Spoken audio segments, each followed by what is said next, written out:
নমস্কার, আমি মানস বিশ্বাস। এমবি ম্যাথ ক্লাসে সকলকে স্বাগত। আগের দিন বলেছিলাম যে আজকে আমরা গ্রিন হাউস এফেক্ট বা বিশ্ব উষ্ণায়ন নিয়ে আলোচনা করব। সেই বিশ্ব উষ্ণায়নটা কি? দেখো, এর আগে একটা গল্প শুনে নিই। শীত এলাকাযুক্ত অঞ্চলগুলোতে, ধরো আন্টার্কটিকা এই ধরনের এই অঞ্চলগুলোতে কী হয়, প্রচুর পরিমাণে ঠান্ডা থাকে। আর প্রচুর পরিমাণে ঠান্ডা থাকার দরুন এখানে একটা কাচের ঘর তৈরি করা হয়। সেই কাচের ঘরের মধ্যে কি করা হয়, গাছপালা লাগানো হয়। একটা গাছ লাগানো হলো, ধরো সাপোজ এই জায়গায় একটা গাছ লাগানো হলো। এই গাছটার মধ্যে দিয়ে একটা পৃথিবীর বাইরে থেকে একটা সূর্য রয়েছে, সেই সূর্য থেকে রশ্মিটা আসছে, অনেক রকমের সূর্য থেকে রশ্মি আসছে।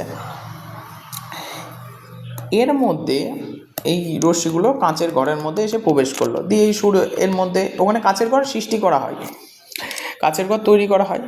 এবার এই যে কাঁচের ঘরটা সৃষ্টি করা হয়, এই কাঁচের ঘরটাকে বলা হয়, কাঁচের ঘর মানে হচ্ছে green house. Green house, green house মানে কি বললাম, কাঁচের ঘর। তাহলে এই গ্রিন হাউস এফেক্টটা কি বলছি পরে বলছি, আগে শুনে নাও গ্রিন হাউস মানে কি। গ্রিন হাউস কথার অর্থ হলো কাঁচের ঘর। এবার কি হয়, এই কাচের ঘরের মধ্যে যে তরঙ্গগুলো বড়, সে বড় তরঙ্গও ঢোকে, ক্ষুদ্র তরঙ্গও ঢোকে। সূর্য থেকে যে রশ্মিটা আসছে তার মধ্যে দুই রকমের তরঙ্গ থাকে, ক্ষুদ্র তরঙ্গ আর দীর্ঘ তরঙ্গ। এই ক্ষুদ্র তরঙ্গগুলো এর মধ্যে থেকে যায়, আর বৃহৎ তরঙ্গ ক্ষুদ্র তরঙ্গগুলো, এই যে ক্ষুদ্র তরঙ্গ, ধরো এই বাদামি কালারগুলো যদি দেখায়, এই বাদামিগুলো, এটা ক্ষুদ্র তরঙ্গ যদি হয়, এগুলো বাইরে বেরিয়ে যাবে, ক্ষুদ্র ক্ষুদ্র তো, তাহলে সহজেই বাইরে বেরিয়ে যাবে। কিন্তু এই নীল কালারের যেটা দেখালাম, এটা কিন্তু আর এই কাঁচের ঘরের মধ্যে ঢোকার সময় ঢুকতে পারে, কিন্তু কাঁচের মধ্যে দিয়ে আর বেরোতে পারে না। তাহলে রশ্মি ঢুকলো কয় রকম? দুই রকম, একটা ক্ষুদ্র তরঙ্গ আর একটা হচ্ছে দীর্ঘ তরঙ্গ। ক্ষুদ্র মানে হচ্ছে ছোট, আর একটা হচ্ছে বৃহৎ তরঙ্গ, দীর্ঘ তরঙ্গ। এই ক্ষুদ্র তরঙ্গটা কাঁচের বাইরের থেকে বেরিয়ে গেল, আর বৃহৎ তরঙ্গটা কি হচ্ছে, এই কাঁচের ঘরের মধ্যে রয়ে গেল। এই বৃহৎ তরঙ্গটা কাঁচের ঘরের মধ্যে থাকার ফলে এই ঘরে যেহেতু এক ধরনের রশ্মি, এই কাঁচের ঘরের মধ্যে কিন্তু উষ্ণতাটা বাড়িয়ে ফেলবে। এই উষ্ণতাটা বাড়িয়ে ফেলার দরুন এই ঘরের মধ্যে কিন্তু উষ্ণতা বেশি থাকবে, অর্থাৎ শীত এলাকায় কি হয়, উষ্ণতাটা কম থাকে। কিন্তু এই কাঁচের ঘর তৈরি করে আর্টিফিশিয়ালভাবে, কৃত্রিমভাবে, যে এই যে কাঁচের ঘরের মধ্যে একটা গাছ লাগিয়ে, একটা না একাধিক গাছ লাগিয়ে সেখানে আলোটাকে প্রবেশ করিয়ে নিয়ে ক্ষুদ্রগুলো বার করে দেওয়া হলো, বৃহৎগুলো ওই কাচের ঘরের মধ্যে রেখে দেওয়া হলো, বৃহৎ তরঙ্গটা। তার ফলে কি হচ্ছে, ওই ঘরের মধ্যে টেম্পারেচার কি হচ্ছে, বাড়ছে। টেম্পারেচার মানে কি, উষ্ণতাটা বাড়ছে। উষ্ণতা বাড়লে কি হবে, গাছের গ্রোথ বাড়বে। শীত প্রধান অঞ্চলে কি দেখা যায়, এইভাবে কিন্তু গাছের বৃদ্ধি ঘটানো হয়। তাহলে পরীক্ষায় কিন্তু একটা প্রশ্ন আসতে পারে, গ্রিন হাউস কথার অর্থ কি? গ্রিন হাউস কথার অর্থ হচ্ছে কাঁচের ঘর। আশা করি বুঝতে পেরেছো। বৃহৎ তরঙ্গ ক্ষুদ্র তরঙ্গ ঢোকে, তার মধ্যে বৃহৎ তরঙ্গটা বাইরে বার করে দেয়, আর ক্ষুদ্র তরঙ্গটা বাইরে বার করে দেয়। বৃহৎ মানে বড় হওয়ার দরুন সেটা কাচের ঘরের মধ্যে থেকে যায়। এই কাচের ঘরের মধ্যে থেকে যাওয়ার জন্য এর উষ্ণতাটা বাড়ে, ফলে গাছের ইয়ে হয়। এইবার কি হয় আমাদের, এবার বলি, এই গ্রিন হাউস এফেক্টের মতো আমাদের পৃথিবীতে এক ধরনের কাজ, পৃথিবীতে কিভাবে আমাদের বিশ্ব উষ্ণায়ন হচ্ছে। বিশ্ব উষ্ণ, এটা হচ্ছে green house effect. Green house effect, green house effect. Green house কাকে বলা হয় বুঝতে পেরেছো? কাঁচের ঘরটাকে বলা হয় গ্রিন হাউস। গ্রিন হাউস হচ্ছে কাঁচের ঘর। আর এফেক্ট বলতে এই যে বাইরে বার না করে দিয়ে ওই গরম করে তোলা, এটাকে বলা হয় গ্রিন হাউস এফেক্ট। এবার চলে আসি বিশ্ব উষ্ণায়ন। বিশ্ব উষ্ণায়ন, তাহলে বিশ্ব উষ্ণায়ন কোনগুলোকে বলা হবে ভালো করে শুনে নাও। সেগুলো হচ্ছে, ধরো আমাদের এই পৃথিবী রয়েছে, এই পৃথিবীতে আমাদের ক্রিয়াকলাপের ফলে অনেক ধরনের জিনিসপত্র বাড়ছে। সেটা হচ্ছে কি কি বাড়ছে, আমরা যে বিভিন্ন রকমের জিনিস ব্যবহার করছি, যেমন তার মধ্যে প্রধান হচ্ছে সিএফসি, কার্বন ডাইঅক্সাইড। এটা কিন্তু প্রধান, প্রধান কেন কার্বন ডাইঅক্সাইড? আমরা কিন্তু প্রচুর পরিমাণে মানুষ সংখ্যা বাড়ছে, আর মানুষ কি করে? কার্বন ডাই অক্সাইড বাড়ে। একটা জিনিস ভালো করে তোমাকে একটা এক্সাম্পল দিচ্ছি। বিশ্ব উষ্ণায়ন কেন কার্বন ডাই অক্সাইড প্রধান? ধরো একটা ঘরের মধ্যে যদি 50টা ছেলে মেয়েকে ঢুকিয়ে দেওয়া হয়, সেই ঘরের কি হবে? সেই ঘরটা দেখবে খুব তাড়াতাড়ি গরম হয়ে যায়। গরম হয়ে যাওয়ার কারণ হচ্ছে মানুষ ওই ঘরের মধ্যে প্রচুর পরিমাণে কি হচ্ছে? কার্বন ডাই অক্সাইডের পরিমাণ বেড়ে যাচ্ছে। আর কার্বন ডাই অক্সাইডের পরিমাণ বাড়লে সেখানে কি হবে? উষ্ণতাটা বাড়বে। ওই উষ্ণতা বাড়বে মানে কি? ওই এলাকাটা, ওই ঘরের টেম্পারেচার বেড়ে যাবে আস্তে আস্তে।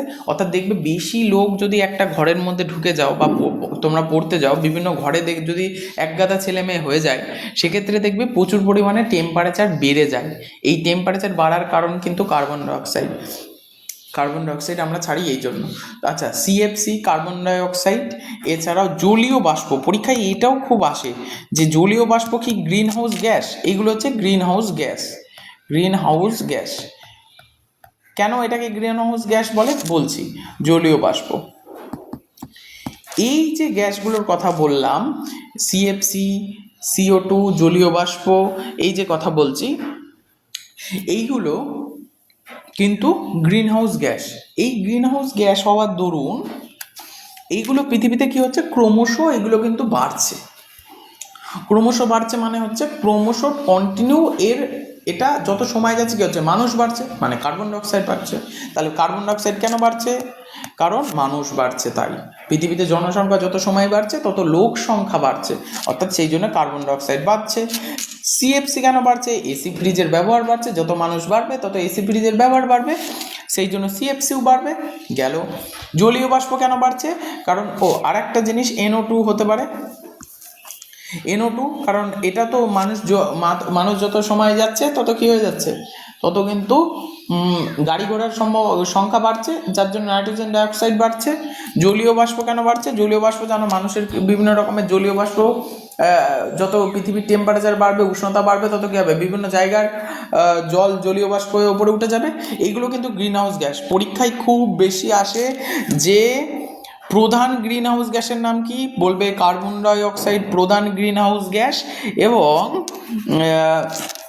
জলীয় বাষ্প কিন্তু পরীক্ষায় অপশান দেবে যে এর মধ্যে কোনটি গ্রিন হাউস গ্যাস, তার মধ্যে অপশান কিন্তু জলীয় বাষ্প থাকবে।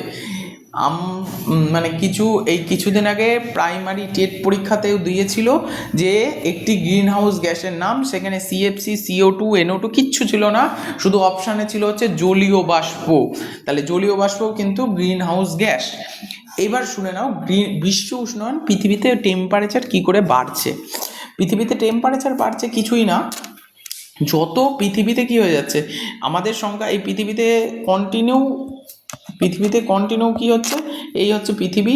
এই পৃথিবীতে প্রচুর পরিমাণে কি বেড়ে যাচ্ছে? সিএফসি বেড়ে গেল, CO2 বেড়ে গেল, জলীয় বাষ্প মানে H2O জলীয় বাষ্প সংকেত, NO2, এইসব বেড়ে যাচ্ছে এবং জলীয় বাষ্প বেড়ে যাচ্ছে। এইগুলো যদি বাড়ে, আগে বলো, এটা কন্টিনিউ বাড়ছে, কিন্তু এটাকে তো আবার বাইরে বার করে দিলে তবে তো ঠিক হবে, কিন্তু এটাকে বাইরে বার করে দিচ্ছে না কারণ এখানে বাইরে একটা প্রোটেক্টিভ স্তর রয়েছে, বিভিন্ন রকমের স্তর রয়েছে।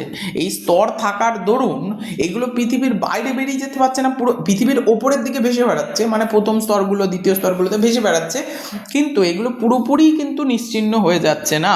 যতক্ষণ কন্টিনিউ, যদি প্রতি বছর কন্টিনিউ এগুলোর সংখ্যা বাড়ে, তাহলে কী হবে? এগুলোর কাজ হচ্ছে গরম করে দেওয়া, পৃথিবীকে গরম করে দেওয়া, মানে উষ্ণতা, টেম্পারেচার কন্টিনিউ বাড়ানো।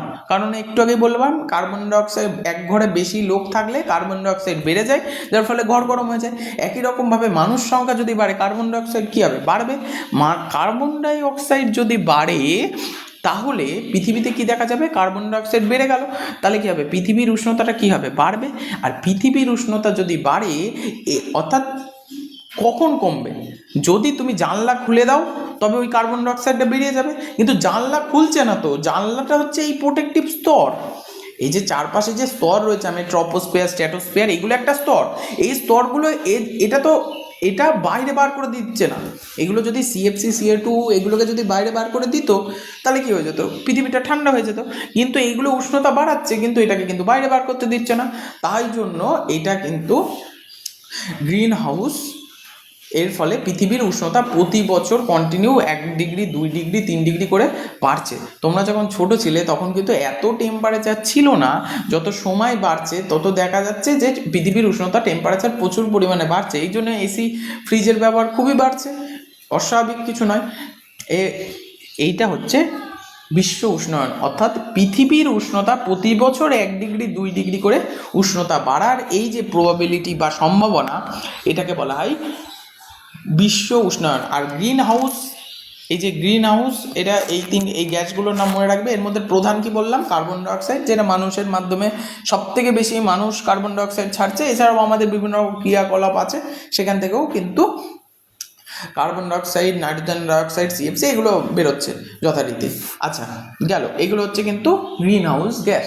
এবার এই গ্রিন হাউস গ্যাস থেকে আমাদের যদি রক্ষা পেতে হয় তাহলে কী হবে? প্রথম কথা, মানুষের সংখ্যা তো এখন কমানো আর সম্ভব নয়, কিন্তু মানুষের সংখ্যা, কার্বন ডাইঅক্সাইডের সংখ্যা যত বাড়বে, এটার থেকে বাঁচতে গেলে আমাদের কি করতে হবে? গাছ লাগাতে হবে।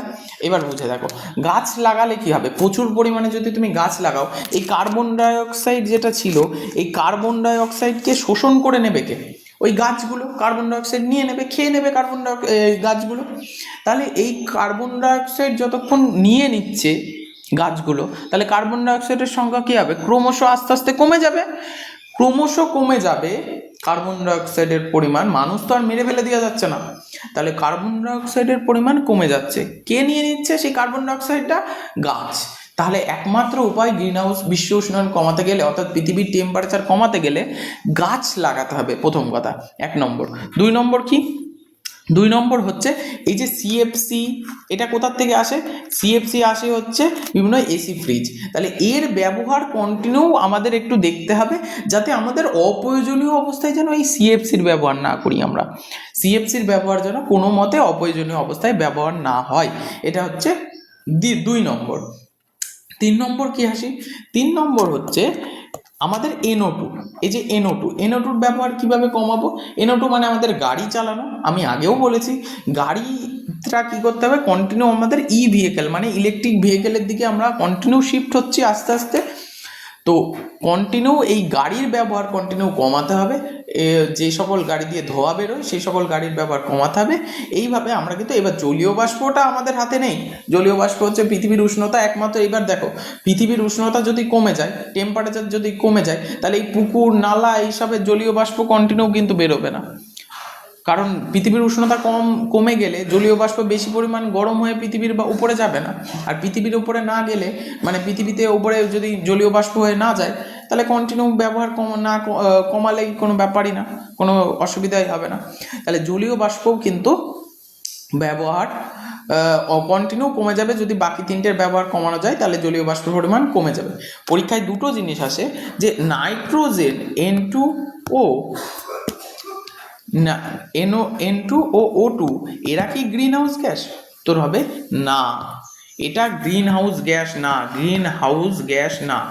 কেন? পরীক্ষায় এটাও দেয়, নাইট্রোজেন, অক্সিজেন কি গ্রিন হাউস গ্যাস? উত্তর হচ্ছে না। আচ্ছা তুমি বলো, অক্সিজেন সেটা কে ছাড়ে? গাছ লাগায়, গাছ ছাড়ে অক্সিজেন। গাছ, তুমি এই যে গাছ, আমি বললাম লাগাতে, যাতে কার্বন ডাইঅক্সাইড শোষণ করে নেয়। তুমি গাছ লাগালে অক্সিজেনের পরিমাণ বেড়ে যাবে। অক্সিজেন কখনো টেম্পারেচার বাড়ায়? কোনো দিন বাড়ায় না। তাহলে অক্সিজেন, নাইট্রোজেন এইগুলো কিন্তু গ্রিন হাউস গ্যাস না। পরীক্ষায় প্রশ্ন দেয়, অক্সিজেন কি গ্রিন হাউস গ্যাস? উত্তর হবে না। নাইট্রোজেন গ্রিন হাউস গ্যাস না, অক্সিজেন গ্রিন, কারণ এরা পৃথিবীর উষ্ণতাটাকে বাড়ায় না। আর পৃথিবীর উষ্ণতা যারা বাড়ায় না, তাদেরকে কিন্তু বলা হবে না গ্রিন হাউস গ্যাস। মনে থাকবে? গেল। এবার টপিকগুলো আমরা একটুখানি দেখে নিই কী কী আছে। চলো, গ্রিন হাউস গ্যাস কোনগুলো একটু এখান থেকে দেখে নেবে। অলরেডি বলেছি আমরা, ক্ষুদ্র তরঙ্গ সহজেই কাচ ভেদ করে প্রবেশ করে, কিন্তু এর মধ্যেকার উষ্ণতা বাড়ে। কাচের উষ্ণতা তুলনায় খুব কম হয়। ঘরের মধ্যেকার মাটি, গাছপালা অধিকতর অবলয়িত রশ্মি বিকীর্ণ হয়। দীর্ঘ তরঙ্গগুলি তাপরশ্মির ক্ষেত্রে কাঁচ হলো তাপ তাপ অবেদ্য পদার্থ, এই জন্য কাজ ভেদ করে বাইরে যেতে পারে না, ফলে গ্রিন হাউসের অভ্যন্তরে বেশ গরম হয়। তাপ ধরে রাখার এই প্রক্রিয়াকে গ্রিন হাউস এফেক্ট বলে। আচ্ছা, গ্রিন হাউস এফেক্ট। এবার চলে এসেছে পরের পয়েন্ট, সেটা হচ্ছে গ্রিন হাউস গ্যাস কাকে বলে, এটা পড়ে নেবে।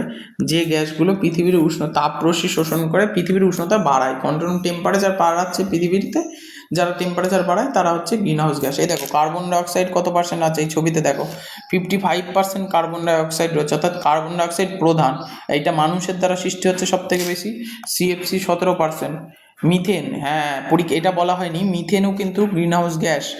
পরীক্ষায় আরেকটা প্রশ্ন আসে, একটি জৈব গ্রিন হাউস গ্যাসের নাম। জৈব গ্রিন হাউস গ্যাস, মনে রাখবে, জৈব গ্রিন হাউস গ্যাস হচ্ছে মিথেন। জৈব গ্রিন হাউস গ্যাস হচ্ছে মিথেন, মিথেনের সংজ্ঞা হচ্ছে CH4। পরীক্ষায় কিন্তু আসে, এটা খুব ইম্পর্টেন্ট প্রশ্ন। এখান থেকে এই গ্রিন হাউস গ্যাস থেকে 3টে প্রশ্ন আসবে, 3খানা। কি কি, ভালো করে শোনো না। প্রধান green house gas carbon dioxide, কারণ কার্বন ডাইঅক্সাইড বেশি থাকে। 2 নম্বর, একটি জৈব green house gas. Green house gas কোনগুলো? জৈব। কেন জৈব? কারণ এগুলো হচ্ছে বিভিন্ন রকমের পচে, বিভিন্ন রকমের গাছপালা পচে, জলের মধ্যে গাছপালা পচে মিথেন গ্যাস উৎপন্ন হয়, তাই এটাকে বলা হয় জৈব গ্রিন হাউস গ্যাস। 2 নম্বর, জলীয় বাষ্প কি গ্রিন হাউস গ্যাস? উত্তর হবে হ্যাঁ। এখান থেকে কিন্তু খুব ইম্পর্টেন্ট। 1 নম্বর মিথেন, নাইট্রোজেন ডাইঅক্সাইড, CFC, জলীয় বাষ্প। এর মধ্যে কার্বন ডাইঅক্সাইড হচ্ছে প্রধান গ্রিন হাউস গ্যাস। 3-4খানা প্রশ্ন আসে কিন্তু এখান থেকে। চলো এরপরে আবার বায়ুমণ্ডলে আরো দুটি উপাদান রয়েছে, সেই উপাদানগুলির নাম হচ্ছে, দেখো অক্সিজেন ও নাইট্রোজেন কিন্তু গ্রিন হাউস গ্যাস নয়। কারণ গ্রিন হাউস গ্যাস হলে পৃথিবী এত গরম হতো যে জীবজগতের অস্তিত্বই থাকতো না, কারণ কন্টিনিউ গাছ রয়েছে এক গাদা, অক্সিজেন ছাড়ছে, সেগুলো যদি প্রকৃতভাবে হতো তাহলে পৃথিবী এমনিই মারাত্মক আকারে গরম হতো। তাহলে পৃথিবীর উষ্ণতা কখনোই কিন্তু অক্সিজেন মানে O2 এবং N2 কিন্তু গ্রিন হাউস গ্যাস নয়।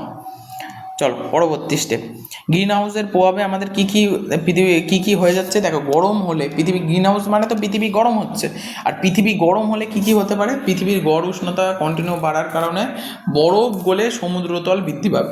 তারপরে কি, কন্টিনিউ পৃথিবীর কি হবে, গরম হচ্ছে, তাহলে বরফগুলো কি হয়ে যাবে, কন্টিনিউ গলে যাবে। 1 নম্বর, উষ্ণতা বৃদ্ধির ফলে বিভিন্ন আবহাওয়া ও জলবায়ুর পরিবর্তন হবে। অলরেডি দেখছি আমরা জলবায়ুর পরিবর্তন হচ্ছে, কারণ গরম, অনেক সময় যে সময় বৃষ্টি হওয়ার কথা সেই সময় বৃষ্টি হচ্ছে না, যে জায়গায় যে সময় জল হওয়ার কথা সেই সময় মানে বৃষ্টির সাথে সাথে যে সময় গরম পড়ার কথা সেই জায়গায় সময় গরম পড়ছে না, শীত হওয়ার কথা যখন শীত পড়ছে না, এটা হচ্ছে মেন কারণ।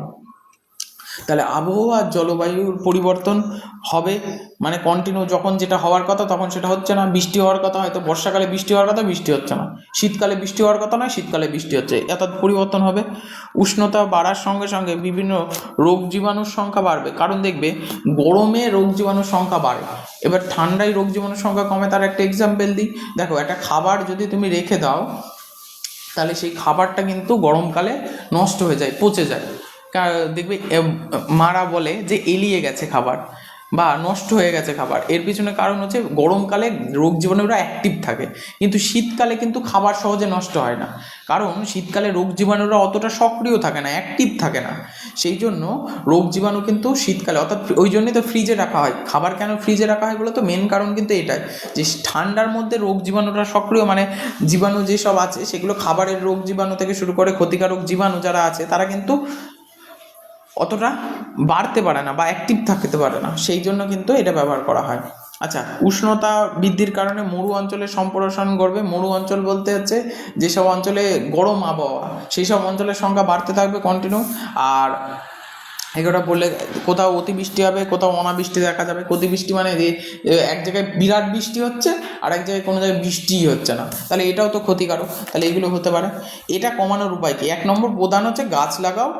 প্রথম কথা গাছ লাগাও, এর থেকে ভালো কিছু হয় না, কারণ গাছ সব অক্সিজেন প্রদান করবে, কার্বন ডাইঅক্সাইড শোষণ করবে, কার্বন ডাইঅক্সাইড প্রধান। তাহলে কার্বন ডাইঅক্সাইড শোষণ করে ফেললে কি হবে, কার্বন ডাইঅক্সাইডের পরিমাণ কমে গেলে পৃথিবীর উষ্ণতা টেম্পারেচার কমে যাবে। পৃথিবীর বাইরে তো বাইরে হতে দিচ্ছে না এই কার্বন ডাইঅক্সাইড, কার্বন ডাইঅক্সাইড যদি বেরিয়ে যেত তাহলে একটা ঝামেলা মিটে যেত, কিন্তু কার্বন ডাইঅক্সাইড বেরোচ্ছে না, তাহলে একমাত্র গাছ ছাড়া আর কোনো উপায় নেই কিন্তু। 1 নম্বর। 2 নম্বর, বিভিন্ন রকমের গাড়ি ব্যবহার করতে হবে, এসি ফ্রিজের ব্যবহার কমাতে হবে, এগুলো একটু কিন্তু খেয়াল রাখতে হবে। আচ্ছা, তাহলে এটা একটু খেয়াল রাখতে হবে প্রথম কথা। তাহলে এই পয়েন্টগুলো মনে রাখতে হবে। অরণ্য ধ্বংসে হ্রাসের কারণ, ঠিক আছে। আচ্ছা, তার পরবর্তী কি বলছি, পৃথকভাবে ব্যক্তিগত গাড়ির ব্যবহার কমিয়ে পুল ব্যবস্থা গ্রহণ করতে হবে। পৃথকভাবে গাড়ির ব্যবহার কমার মানে হচ্ছে, দেখো প্রত্যেকের এখন পার্সোনাল গাড়ি আছে, বলছে প্রত্যেকে পার্সোনাল গাড়ি ব্যবহার না করে এমন একটা ব্যবহার করো, যেমন ট্রেনের মতো একটা ব্যবহার করো, যাতে ট্রেনে করে সবাই যেতে পারে। আলাদা করে এখান থেকে ধরো রানাঘাট যাব, সেক্ষেত্রে প্রত্যেকে আলাদা করে যদি গাড়ি ব্যবহার করে যায় তাহলে কত পলিউশন হবে। তার পরিবর্তে এমন একটা গাড়ি ব্যবহার করো যাতে সেখানে একসাথে এক গাদা লোক একবারে চলে যেতে পারে, তাহলে পলিউশনটা কম হবে। আচ্ছা, বিভিন্ন রকমের সাইকেল রিক্সার ব্যবহার চালাতে হবে। পরিপূর্ণ দহন হয় এমন চুল্লি ব্যবহার করতে, মানে ওই না বেরোয় প্রচুর পরিমাণে গ্যাস মানে প্রচুর পরিমাণে ধোঁয়া যাতে না বেরোয়, সেগুলো একটু খেয়াল রাখতে হবে। আচ্ছা, গেল। তাপন মূল্য কাকে বলে, এইটা কিন্তু আসে। তাপন মূল্য কাকে বলে? তাপন মূল্য হচ্ছে পৃথিবীতে একক ভর বিশিষ্ট জ্বালানির পূর্ণ দহনের ফলে যে তাপ শক্তি নির্গত হয় তাকে বলা হয় তাপন মূল্য।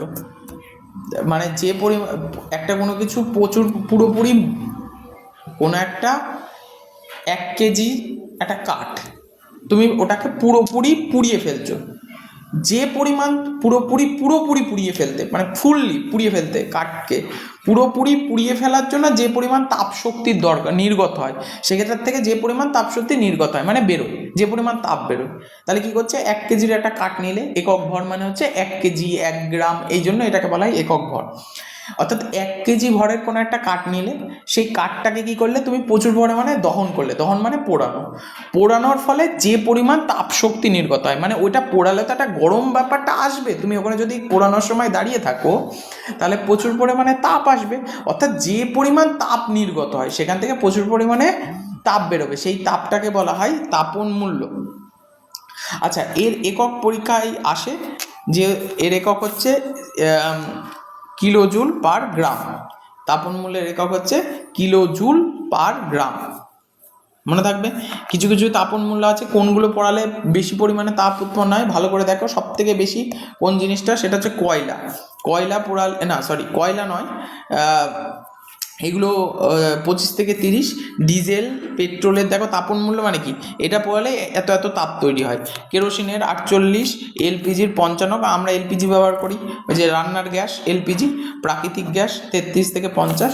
অর্থাৎ সব থেকে বেশি তুমি এখন যদি দেখো, সব থেকে বেশি এলপিজিতে সব থেকে বেশি তাপ পাওয়া যায়। আর তাপ এই জন্যেই আমরা বর্তমানে কিন্তু এলপিজি ব্যবহার করছি, এই যে এলপিজি 55 সব থেকে বেশি তাপন মূল্য, মানে এলপিজি যদি তুমি জ্বালাও তাহলে সবথেকে বেশি তাপ পাওয়া যাবে। আর তাপই তো আমাদের দরকার, তাপ হলে তবে তো আমরা রান্না বান্না করতে পারবো, না কি বলো? সেই জন্য সব থেকে বেশি এলপিজির, ওই জন্য আমরা কন্টিনিউ, আগেকার দিনে খুব বেশি কয়লার ব্যবহার করা হতো, কিন্তু বর্তমানে কয়লা পোড়ালে অত পরিমাণ তাপ পাওয়া যাবে না, সেই জন্য কয়লার তাপ থেকে শিফট হয়ে বর্তমানে আমরা এলপিজি ব্যবহার করছি। কিন্তু সত্যি বলতে কয়লার ব্যবহারটাই ভালো ছিল। কয়লা হয়তো তাপন মূল্য তাপটা কম দিত কিন্তু পলিউশনটা কম হতো, কিন্তু এলপিজি হচ্ছে পলিউশনটা একটু বেশি হলেও তাও এলপিজির তাপন মূল্য কম, এই বেশি, সেই জন্য এলপিজি ব্যবহার করা হয়। আচ্ছা, স্থিতিশীল উন্নয়ন কাকে বলা হয়? স্থিতিশীল উন্নয়ন, এটাও খুব ইম্পর্ট্যান্ট প্রশ্ন, যে স্থিতিশীল উন্নয়ন কাকে বলা হয়? স্থিতিশীল উন্নয়ন হচ্ছে সেই সকল উন্নয়ন যার ফলে পৃথিবীতে কন্টিনিউ আমরা এই যে সকল শক্তি আছে, জীবাশ্ম জ্বালানি বলতে কয়লা, পেট্রোলিয়াম, তারপরে এলপিজি, এই যে এর ব্যবহার কন্টিনিউ কি হচ্ছে, কয়লা থেকে আমরা কি পাওয়া যায়, কয়লা থেকে আমরা তাপ পাই। এলপিজি বলতে আমরা রান্নার গ্যাস থেকে কি পাই, রান্নার গ্যাস থেকে আমরা তাপ পাই, যার ফলে আমাদের রান্না বান্না হয়। এইগুলো কন্টিনিউ কী হবে, একটা টাইম পরে কি আর থাকবে? কয়লা থাকবে না। পেট্রোলিয়াম থাকবে না, তাহলে এইগুলোর কিন্তু ব্যবহার আস্তে আস্তে পুরোপুরি নিঃশেষ হয়ে যাবে। এগুলোর ব্যবহার যদি পুরোপুরি নিঃশেষ মানে পুরোপুরি শেষ হয়ে যায়, তখন আমরা কি করে রান্না করব? সম্ভব নয়। সেই জন্য আমাদের এখন থেকেই খেয়াল রাখতে হবে যে সেখান থেকে আস্তে আস্তে যাতে ভবিষ্যৎ প্রজন্ম এর ব্যবহার দেখতে পায়, তার জন্য আমরা ওখান থেকে শিফট হয়ে আমরা যে শক্তিগুলোর ব্যবহার করতে পারি সেই শক্তিগুলি হচ্ছে সৌরশক্তি, বায়ু শক্তি, জোয়ার ভাটা শক্তি, ভূতাপ শক্তি, বায়ু শক্তি, বায়োগ্যাস, এইগুলো ব্যবহার করতে পারি। এইগুলো ব্যবহার কেন করতে পারি? কারণ ওই যে কয়লা, এলপিজি এগুলো ব্যবহার করছি, এগুলোর ব্যবহার আস্তে আস্তে কমিয়ে আনতে হবে, এর ব্যবহারটা কমাতে হবে। এর পরিবর্তে আমাদের যে শক্তিগুলো ব্যবহার করতে হবে সেগুলো হচ্ছে এইগুলো ব্যবহার করার ফলে কী হবে? আস্তে আস্তে আস্তে আস্তে মানব জাতির কিন্তু উন্নতি হবে। এর ফলে কী হবে? এগুলো পলিউশনও কম করে এবং আমাদের যে প্রয়োজনীয় নিড সেগুলো আমরা পেয়ে যাচ্ছি, আবার পলিউশনও কম হচ্ছে। সেই জন্য এইগুলো ব্যবহারের দিকে আমাদের কন্টিনিউ উদ্যোগ গ্রহণ করতে হবে যে এইগুলো ব্যবহার করি। হয়তো কেউ রান্না করছে এলপিজিতে, মাকে বলে মা এলপিজির বদলে এই সৌর কুকার এসছে, বর্তমানে সৌর কুকার এসছে, এই সৌর কুকারে তুমি রান্না করো, তাহলে কী হবে? পলিউশনটা কম হবে। তোমার মনে হলো আচ্ছা ঠিক আছে তুই বলছিস যতক্ষণ আমি করছি। এই যে ব্যবহার, তুমি তাকে কী করলো, তার একটা এলপিজির যে জীবাশ্ম শক্তি সেটাকে ব্যবহার না করিয়ে প্রাকৃতিক শক্তির ব্যবহার করাচ্ছ, এইটাকে বলা হয় স্থিতিশীল উন্নয়ন। আচ্ছা, এছাড়াও সৌরশক্তির ব্যবহার, এগুলো কোনো শেষ হবে না, এগুলো একটু ব্যবহার করে এর একবার লাগালে বহুদিন চলে, এগুলো পড়ে নিও। বায়ু শক্তির ব্যবহার, এর সুবিধা অসুবিধাগুলো একটু পড়ে নেবে, আমি ডেসক্রিপশানে পিডিএফ দিয়ে দেবো, এখান থেকে দেখে নেবে। আচ্ছা, জোয়ার ভাটা শক্তি এগুলো সব ভালো, এই সকল শক্তি হচ্ছে কোনো রকম পলিউশন হয় না, এগুলোর থেকে ভূতাপ শক্তি ব্যবহার করা, এগুলো কিন্তু এর সুবিধা অসুবিধা। সুবিধা হচ্ছে কোনো রকম কম ব্যয়বহুল হয়, প্রচুর পরিমাণে পলিউশন করে না, এইগুলি হচ্ছে ব্যবহার। বায়োমাসের ব্যবহার, বায়োমাস কি? এটা পরীক্ষায় কিন্তু আবার আসে। বায়োমাসটা কি? বায়োমাস হচ্ছে বিভিন্ন রকমের উদ্ভিদ জৈব বজ্র পদার্থ থেকে পরিবর্তন করে জ্বালানির উপযোগী করা, তাকে বলা হয় বায়োমাস বা জৈব ভর। বায়োমাস কোনগুলো? ধরো কোনো একটা শুকনো একটা দেখলে যে কাঁঠালের পাতা পড়ে রয়েছে, সেই কাঁঠালের পাতাগুলোকে কী করলে তুমি এক জায়গায় রোদে শুকাতে দিলে, শুকিয়ে দিয়ে কাঁচা অবস্থায় তো আর ধরবে না, শুকিয়ে সেটাকে জ্বালানির উপযোগী করলে, মানে উপযোগী কাঁঠালের পাতা রয়েছে সেটাকে তুমি জ্বালানি করার জন্য ব্যবহার করবে। এর জন্য যে তুমি ব্যবস্থা করলে, এই যে ব্যবহারটা করলে, শুকনো পাতায় পরিণত করলে, এইটাকে বলা হয় বায়োমাস। অর্থাৎ বিভিন্ন রকমের এগুলো কিসের মাধ্যমে হয়? বিভিন্ন কাঠ, শুকনো পাতা, লতা পাতা ইত্যাদি ব্যবহারের মাধ্যমে। এবার নানা রকমের মল, তুমি ভাবতে পারো নানা রকমের মল কোথায়? গোবরের ঘুঁটো ব্যবহার করা জানো তো, যে ঘুঁটো জ্বালানি হিসাবে আগে ব্যবহার করা হতো, এখন ব্যবহার মানুষ অনেক কমিয়ে দিয়েছে, আগেকার দিনে ঘুঁটো ব্যবহার করা হয়। তো বিভিন্ন রকমের গোবর ঘুঁটো, মানে গোবর থেকে যে ঘুঁটো পাওয়া যেত সেইগুলো, মানে গোবরটাকে শুকিয়ে তৈরি করা হতো, সেগুলো জ্বালানি হিসাবে মানুষ ব্যবহার করতে হতো। এগুলো হচ্ছে বায়োমাস শক্তি। এর ব্যবহার কি? এগুলো সহজেই কি করা যায়? বিভিন্ন রকম পচিয়ে, বিভিন্ন রকম বায়োমাস পচিয়ে বায়োগ্যাস তৈরি ব্যবহার হয়, যা রান্নার জ্বালানি হিসেবে ব্যবহার করা হয়। বায়োমাসের সুবিধা হচ্ছে এটা সহজলভ্য, মানে কাঁঠালের পাতা টাতা এগুলো সহজেই পেয়ে যাবে। বিভিন্ন ব্যবহার আছে এগুলো পলিউশন কম অবশ্যই। তারপরে বায়োমাসের তাপন মূল্য তো অনেক কম হয়, ঠিক আছে। আচ্ছা, এছাড়াও ফুয়েল ব্যবহার করা হয়। বায়োফুয়েল হচ্ছে, বায়োফুয়েলের মধ্যে দুটো থাকে, ইথানল ও বায়োডিজেল। এগুলো একটু পড়ে নেবে। বায়োফুয়েল এই কাকে কাকে বলা হয় দেখো, গ্যাসোলিন, যানবাহনের গ্যাসোলিনের সঙ্গে প্রায় 85% ইথানল মেশানো হয়, এই মিশ্রণকে বলা হয় গ্যাসোনল। গ্যাসোলিন প্লাস অ্যালকোহল এই দুটো মিশিয়ে কিন্তু গ্যাসোহল ব্যবহার করা হয়। আচ্ছা, বায়োগ্যাস হলো এমন একটা দাহ্য বস্তু যার মধ্যে কি কি পদার্থ থাকে মনে রাখবে। বায়োগ্যাসের মধ্যে চারটে জিনিস থাকে।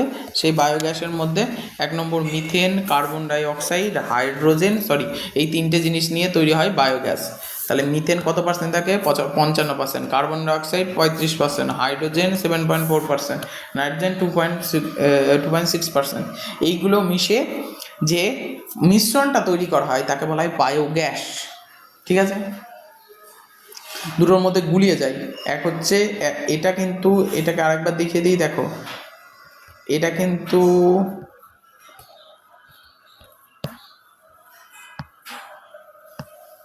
এটা হচ্ছে বায়োমাস শক্তি বা জীবভর। বায়োমাস শক্তি হচ্ছে কাঁঠালের পাতা যেগুলোকে শুকানো হয়, সেগুলো ব্যবহার করা হয়, শুকিয়ে ব্যবহার করা হয়। কাঁঠালের পাতা, গোবর এসব শুকিয়ে, কাঠ শুকিয়ে টুকিয়ে ব্যবহার করা হয়।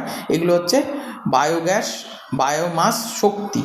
আর বায়োগ্যাস হচ্ছে, বায়োগ্যাস আলাদা। বায়োগ্যাস হচ্ছে বিভিন্ন রকমের মিথেন, কার্বন ডাইঅক্সাইড এবং হাইড্রোজেন, এই তিনটে, মিথেন, কার্বন ডাইঅক্সাইড, হাইড্রোজেন, মুখস্থ করে ফেলবে। মিথেন, কার্বন ডাইঅক্সাইড ও হাইড্রোজেন মিশিয়ে যে গ্যাসটা তৈরি করা হয় তাকে বলা হয় বায়োগ্যাস। বায়োগ্যাস প্ল্যান্ট তৈরি করা হয়, এগুলো একটু পড়ে নিতে হবে বায়োগ্যাস প্ল্যান্ট কীভাবে হয়। আচ্ছা, এর পরবর্তী টপিক হচ্ছে কয়লা খনিতে মিথেন। বিভিন্ন কয়লা খনিতে যদি দেখা যায় যে একটা গ্যাস পাওয়া যায়, সেই গ্যাসটার নাম হচ্ছে মিথেন গ্যাস। এগুলো ড্রিল করার সময় এই ধরনের গ্যাস বেরোয়, এটাকে বলা হয়, এই যে কয়লা খনি থেকে যে গ্যাসটা বেরোয় তাকে বলা হয় কোলবেড মিথেন। পরীক্ষায় আসে কোলবেড মিথেন কি? কোলবেড মিথেন হচ্ছে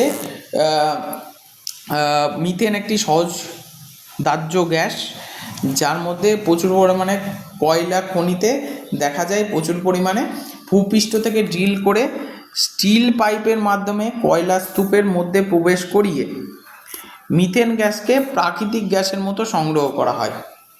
মিথেন গ্যাসকে প্রাকৃতিক গ্যাস যেভাবে সংগ্রহ করা হয় তেমনই মিথেন গ্যাসকে কিন্তু ওই একটা ড্রিল করা হয়, ড্রিল করে মানে ফুটো করে, পৃথিবী ফুটো করে কয়লা খনিতে ঢুকিয়ে দেওয়া হয়, ড্রিল করে, ড্রিল মেশিনের মাধ্যমে ফুটো করে একদম কয়লা খনিতে ঢুকিয়ে সেখান থেকে কি করা হয়, প্রচুর পরিমাণে মিথেন গ্যাস সংগ্রহ করা হয়। এই যে মিথেন গ্যাসটা সংগ্রহ করা হলো এটাকে বলা হয় কোলবেড মিথেন। এবার পরীক্ষায় সব থেকে বেশি যে প্রশ্নটা আসে সেটা হচ্ছে মিথেন হাইড্রেট। মিথেন হাইড্রেট কি? মিথেন হাইড্রেট হলো, আগে শুনে নাও, মিথেন হাইড্রেটের সংকেতও পরীক্ষায় কিন্তু শর্ট প্রশ্নে আসে। মিথেন হাইড্রেটের সংকেত হচ্ছে মিথেন CH4। মিথেনের সংকেত কি? CH4। আর হাইড্রেট মানে ওর মধ্যে কি আছে, জল রয়েছে, সেই জন্য N অণু জল, H2O। মিথেনের সংকেত CH4 আর হাইড্রেট মানে সেখানে জল, মানে জলীয় অবস্থায় রয়েছে। মিথেনটা কেমন হচ্ছে? হাইড্রেট। হাইড্রেট মানে জলীয় অবস্থায়, মানে জল মিশ্রিত অবস্থায় রয়েছে, মানে ভেজা ভেজা অবস্থায় রয়েছে। আর ভেজা ভেজা অবস্থায় মিথেন হাইড্রেটের মানে বুঝতে পেরেছো, হাইড্রেট মানে ভেজা ভেজা অবস্থায়। তাহলে N অণু জল, N অণু জল মানে N অণু জল ওর মধ্যে আছে। N বলতে কত, কত অণু, কতটুকু জল। যদি অল্প ভেজা থাকে তাহলে 5 অণু জল, যদি প্রচুর পরিমাণে থাকে ভেজা থাকে 100 অণু জল। এই জন্য NH2 ব্যবহার করা হয়। NH2 মানে হচ্ছে কতটা অণু জল মেশা আছে সেটা বলা যাবে না, সেটা যদি বেশি ভেজা হয় তাহলে 100 অণু, 200 অণু, 300 অণু। আর যদি কম ভেজা থাকে কিন্তু সেটাকে বলা হবে 2 অণু জল আছে, হয়তো অল্প পরিমাণ ভেজা আছে। অর্থাৎ এটার মাধ্যমে এটা বোঝানো হয় ওর মধ্যে জল আছে, সেটা কত পরিমাণ সেটা বলা যাবে না। অল্প ভেজা থাকলে অল্প জল, বেশি ভেজা থাকলে বেশি জল। আচ্ছা, সেটা কি? অর্থাৎ CH4 মানে মিথেন, আর N অণু জল। অল্প ভেজা থাকলে অল্প জল, বেশি ভেজা থাকলে বেশি জল। এবার এটা কোন জায়গায়, নাম শুনে বুঝতে পারছো, মিথেনটা যখন জলের সাথে মিশে থাকে, মানে মিথেনের ওপর যখন জলীয় অবস্থায় থাকবে, জলের সাথে মিশে থাকবে, অর্থাৎ জলের সাথে মিশেতে কোথায় থাকে? সমুদ্রের তলায়। তাহলে মেরু প্রদেশের বরফের তলদেশে, অর্থাৎ সমুদ্রের তলদেশে মিথেন হাইড্রেটের বিশাল স্তর রয়েছে। এটি উচ্চ তাপে কার্বন ডাইঅক্সাইড গ্যাস প্রবেশ করিয়ে মিথেন প্রতিস্থাপিত করে উত্তোলন করা হয়। আশা করা যায় অদূর ভবিষ্যতে মিথেন হাইড্রেট পৃথিবীর বৃহত্তম শক্তির উৎস হিসাবে পরিণত হতে পারে। বরফের মতো দেখতে মিথেন হাইড্রেট কেলাসে আগুন দিলে দাহ্য মিথেন জ্বলে ওঠে। এটাকে বলা হয় ফায়ার আইস। পরীক্ষায় কিন্তু আসে, ফায়ার আইস কাকে বলে, কেন বলে, ফায়ার আইস কাকে বলে, কেন বলা হয়। ফায়ার আইস কি বললাম? ফায়ার আইস হচ্ছে এটা বরফের মতো দেখতে, মিথেনের একটা চাই বা একটা বিরাট বড় অংশ, সেটা হচ্ছে বরফের অংশ, এটাকে বলা হয় ফায়ার আইস। ফায়ার আইস বলতে হচ্ছে, ফায়ার মানে কি? আগুন, আইস মানে হচ্ছে বরফ, যেখানে যে বরফে আগুন লেগে যাবে, তাহলে যে বরফে আগুন লেগে যাবে সেটাকে কি বলা হবে? Fire ice. ঠিক আছে, যেহেতু মিথেন দাহ্য, দাহ্য মানে মিথেনে আগুন ধরে যায়, আর আগুন ধরে যায় মিথেনে মানছি, কিন্তু এটা দেখতে কেমন? আবার বরফের মতো। তাহলে যে বরফের মধ্যে আগুন ধরে যাচ্ছে সেটাকে বলা হয় মিথেন হাইড্রেট, অর্থাৎ মিথেন হাইড্রেটের আরেক নাম হচ্ছে ফায়ার আইস। মিথেন হাইড্রেটের কতগুলো গুরুত্ব বলি। মিথেন হাইড্রেটের গুরুত্ব: 1 নম্বর, মিথেন হাইড্রেট আটকে মিথেন হাইড্রেটে থাকে হচ্ছে মিথেন। আচ্ছা, এগুলো পরবর্তীতে ভবিষ্যতে কী হবে? জীবাশ্ম জ্বালানি হিসাবে, পরবর্তীতে জ্বালানি হিসাবে মিথেন হাইড্রেট ব্যবহার করা হবে পরবর্তীতে, এখন নয়, পরবর্তীতে জ্বালানি হিসাবে, যেমন আমরা এখন LPG ব্যবহার করছি। LPG মানে রান্নার গ্যাস, পরবর্তীতে কিন্তু আমরা মিথেন হাইড্রেট ব্যবহার করব। মিথেন হাইড্রেট পৃথিবীতে সঞ্চিত আছে, তার পরিমাণ অবশিষ্ট জীবাশ্ম জ্বালানি অপেক্ষা অনেক বেশি। যেটুকু জ্বালানি পড়ে রয়েছে, ধরো কয়লা টয়লা পেট্রোল যা পড়ে রয়েছে, পেট্রোলিয়াম সেগুলো পড়ে রয়েছে, তার থেকে অনেক বেশি কিন্তু মিথেন হাইড্রেটের স্তূপ অলরেডি পৃথিবীর ওই সমুদ্রের নিচে দেখা যাচ্ছে, অনেক বেশি আছে। মানে যা পৃথিবী মাটি খুললে যা পাওয়া যাবে তার থেকে সমুদ্রের নিচে অনেক বেশি মিথেন হাইড্রেট পাওয়া যাচ্ছে। তাহলে এটা একটা ভালো দিক অবশ্যই।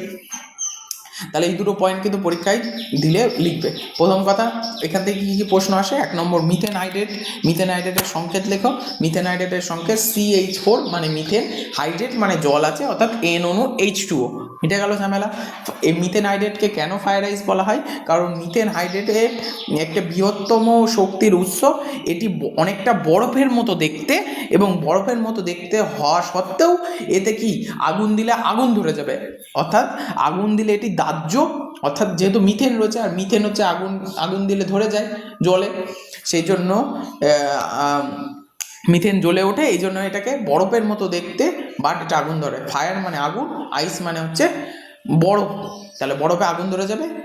2 নম্বর এর গুরুত্ব, 1 নম্বর হচ্ছে মিথেন হাইড্রেট প্রচুর পরিমাণে থাকায় ভবিষ্যতে গিয়ে এটি জ্বালানি হিসাবে ব্যবহার করা হবে। আর 2 নম্বর, মিথেন হাইড্রেট পৃথিবীতে এমনভাবে সঞ্চিত রয়েছে যা জীবাশ্ম জ্বালানির থেকে, বর্তমানে যা জীবাশ্ম জ্বালানি আছে তার থেকে অনেক বেশি রয়েছে, যার ফলে কী হবে, ভবিষ্যতে, অদূর ভবিষ্যতে কিন্তু কিছু পরিমাণ আমরা সাশ্রয় পাবো। যে না, এত যে রান্না করার তো জ্বালানি লাগবে আমাদের ভবিষ্যতে, সব জায়গায় তো আর আমাদের মতো গ্রাম্য এলাকায় থাকে না, যারা শহর এলাকায় তাদের তো আর পাতা, কাঠ, খড়, মানে যেগুলো বায়োমাস শক্তি, সেগুলো তো আর তারা পাবে না। তাদের জন্য এই এলপিজির ব্যবহারের পরিবর্তে ভবিষ্যতে গিয়ে মিথেন হাইড্রেটের ব্যবহারটা আসবে। বোঝা গেল? আচ্ছা, আজকে এই অবধি। পরবর্তী নেক্সট চ্যাপ্টারে গিয়ে তোমরা পরবর্তী ভিডিওটা দেখতে পাবে। নেক্সট ভিডিওটা অবশ্যই চেক করবে।